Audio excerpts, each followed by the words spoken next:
안녕하세요. 오늘은 운명의 시간이 점점점 다가오는 것 같습니다. 아마 차트를 보시는 많은 분들께서 삼각수렴에 대한 이야기를 요 최근에 되게 많이 들으실 것 같아요.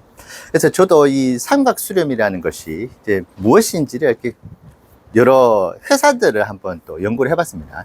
다른 회사들 같은 경우에 삼각수렴의 상황이 벌어질 때 어떤 그 이후에 주가 흐름이 있었는지를 쭉 보면서 그러면 어떻게 매수 전략을 세울지에 대해서도 이제 고민을 해봤는데요. 오늘 그 얘기를 좀 드려보겠습니다. 자, 삼각수렴은 다들 아시죠? 주가가 상승을 하는 데 있어서도 이제 하락 추세선을 이제 넘기지 못하고 이제 내려오는, 그런데 또 상승 추세선 하단에 이제 밑쪽의 상승 추세선을 또 이탈하지 않고 또 올라가는, 이제 그러다가 이제 시간이 지나면 지날수록 이제 꼭지점으로 삼각 형태로 돼서 이제 모이는 것을 이제 삼각 수렴 구간이라고 보통 이야기를 하잖아요. 그래서 지금 보면 빠르면 다음 주, 늦어도 뭐 9월 초나 중순에는 이 삼각형의 꼭지점에 주가가 모이면서 이제 위로든 아래로든 이제 방향을 결정을 짓는, 그래서 그때 상방으로 가면 이렇게 중간에 조정이 있더라도 계속 올라가는 것이고, 거기에서 하단으로 내려간다고 했었을 때는 자칫 잘못하면 장기적으로 추세가 이탈할 수 있는 그 이제 갈림길에 놓이게 되는 것인데, 이것이 정말 얼마 남지 않은 것 같기는 합니다. 자, 그러면 테슬라의 주식 역사에서 지금 나오고 있는 삼각 수렴 형태가 그 이전에 있었는지를 쭉 봤는데, 지금처럼 아름다운 삼각 수렴은 잘 없었던 것 같아요. 특히 이게 뭐 일주일 간격으로, 뭐 2주일 간격으로 있는 뭐 삼각 수렴 형태라는 것은 있을 수도 없는 것이고, 크게 이제 의미가 없는 것이잖아요. 근데 지금 테슬라가 보여주고 있는 이제 삼각 수렴은 이제 거의 3개월, 100일에 가까운 시간 동안에 만들어지고 있는, 그래서 20년 가까운 테슬라의 전체 주가 차트를 봤었을 때도 지금의 이 완벽에 가까울 만큼의 삼각 수렴의 어떤 차트는 발견이 되지 않는 것 같습니다. 근데 이제 작년에 이제 170달러에서 이제 210달러 그 사이를 왔다 갔다 할 때 좀 비슷한 어떤 패턴이 있었던 것 같긴 해요. 그러니까 주가가 크게 올라가지도 못하고, 그렇다고 크게 빠지지도 않는, 그래서 완벽하진 않지만은 삼각 추세의 그 모형을 좀 보였었죠. 근데 결국은 이제 210달러인가 220달러를 뚫으면서 전 세계가 환호를 했었습니다. 테슬라 투자자분들이. 이제 그 추세의 끝에서의 상방이냐 하방이냐를 결정지는 그 순간에 상방으로 튀어 올라갔죠. 자, 그 뒤로 조정과 상승을 반복하면서 488달러까지 갔었는데, 자, 지금 테슬라가 보여지고 있는 삼각 수렴의 이 차트 모양은 거의 완벽에 가까운 이제 삼각형 형태로 지금 이제 계속 이제 끝을 향해 달려가고 있는 것이죠. 자, 그래서 뭐 2024년도 때에 그 완벽하진 않지만은 어떤 삼각 수렴의 사례로 놓고 본다면은 상승의 어떤 그런 사례로 기록될 수 있겠고, 2021년도에서 2024년도까지는 그 삼각 수렴이 있기 전까지는 없었던 것 같아요. 아무리 찾아봐도 뭐 억지로 뭐 끼워 맞춘다고 한다면은 뭐 붙일 수는 있겠지만은 거의 없었는데, 2020년도 8월에서 11월 사이에 한번 보십시오.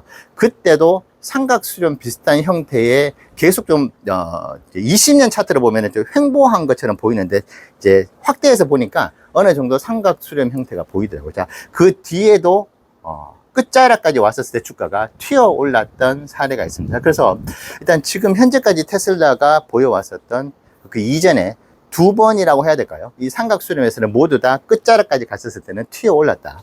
자, 근데 지금 삼각 수렴 형태, 2025년도에 이 삼각 수렴의 끝의 결과는 뭐 과거에 그랬기 때문에 반드시 튀어 올라갈 것이다, 이렇게 예상할 수는 단정 지을 수는 없잖아요. 자, 그래서 다른 회사들 사례들을 좀 봤는데, 최근에 이제 애플이 있죠. 애플이 결국은 이제 이틀 사이에 주가가 이제 큰 폭의 상승을 했습니다. 저도 이제 애플 주주인데, 그러니까 유심히 계속 차트를 유심 있게 봤었어요. 그러니까 이 역시도 거의 삼각 수렴 형태로 결국은 이제 끝에 가가지고 상방이냐 하방이냐 이제 결정이 되어지는 애플이었잖아요. 근데 대다수의 전문가들부터 해서 개인 투자자분들도 이렇게 절고 있는 애플이 설마 다시 하방 압력을 또 받겠어? 그런 심리가 조금 지배적이었던 것 같긴 합니다. 그래서 이제 미국에 공장 짓는다는 호재를 그냥 하나의 이제 트리거를 삼아가지고 주가가 이제 튀어오르는. 그래서 지금 오늘도 풀이장에서 보니까 애플이 추가 상승을 하는 것 같더라고요. 자, 그러면 조정을 받겠지만은 장기 우상향으로 가고 있는 그런 흐름을 애플이 볼 가능성이 좀 높은 것 같긴 해요.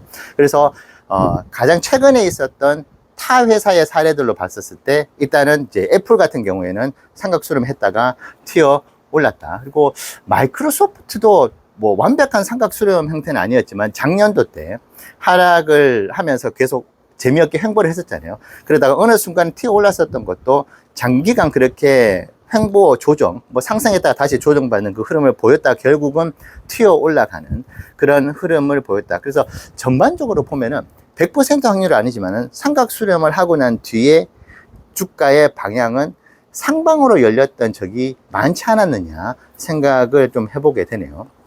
물론 지금 테슬라가 실적에 대한 우려도 있고 뭐 지수가 전반적으로 너무 많이 올라서 여전히 이제 불장이다 이런 여러 가지 매크로적으로 불안한 이슈들부터 해가지고 이런 다양한 요소들이 삼각수렴 형태로 갔었을 때 그 끝자락에서의 방향을 정하긴 하겠지만은 전체적으로 봤었을 때는 어떤 빅테크 같은 경우에 특히 이렇게 끝자락으로 가는 주가의 횡보 조정 이 상황에서는 결국은 어떤 시점에서는 튀어오르는. 근데 이렇게 삼각수렴 형태로 해서 끝자락까지 갔다가 그 뒤로 바로 결정을 위로 아래로 결정을 하는 것이 아니고 꽤 긴 기간 또 횡보를 하는 그런 케이스들도 있긴 있었거든요. 그래서 여러 가지 상황들이 존재를 할 수 있다. 하지만 제가 지금까지 말씀드렸던 여러 가지 사례로 봤었을 때는 상방으로 튀어오를 확률이 조금 높다. 지금 뭐 애플 같은 경우에도 뭐 실제 앞으로 좋을 것이야, 앞으로 미래 전망이 너무나 밝을 것이야 라고 해가지고 지금 주가가 위쪽으로 올라간 건 아니거든요.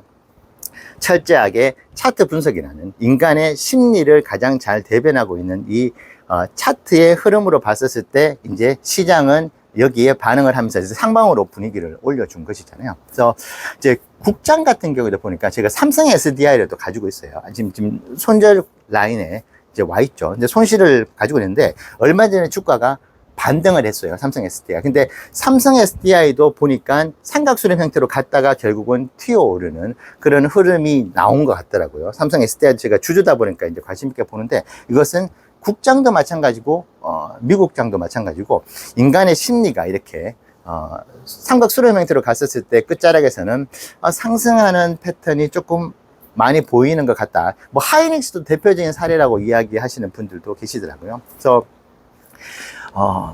전체적으로 봤었을 때 큰 악재가 나오지 않는 이상은 삼각수렴 형태가 다음 주에 끝이 날지 다다음 주에 끝이 날지 뭐 9월 달로 같이 알 수는 없지만은 상방이 조금 더 가능성은 있어 보이지 않느냐. 그래서 제가 얼마 전까지만 해도 이제 $200 중반 후반까지 한번 내려와 주면은 아주 좋은 기회를 삼고 이제 올리겠다고 했는데 지금은 이 삼각수렴이라는 주가 이 패턴에 완전히 안쪽에서 이미 형성이 돼서 시간이 꽤 많이 지난 상태다 보니까 지금 만약에 제가 말씀드렸던 $270, $250까지 왔었을 때는 이거는 이제 그 뒤로 올라가는 데 있어서는 꽤 시간이 걸릴 수 있겠다. 그래서 지금은 그 가격대를 오기에는 일단은 지금 차트상으로 좀 힘들지 않을까 생각하고 있어가지고 이제 매수 전략을 세우는 데 있어서도 조금은 기존에 가졌던 생각을 조금 유연하게 바꿔야 되는 건 아닌가라는 생각을 또 하게 됩니다. 물론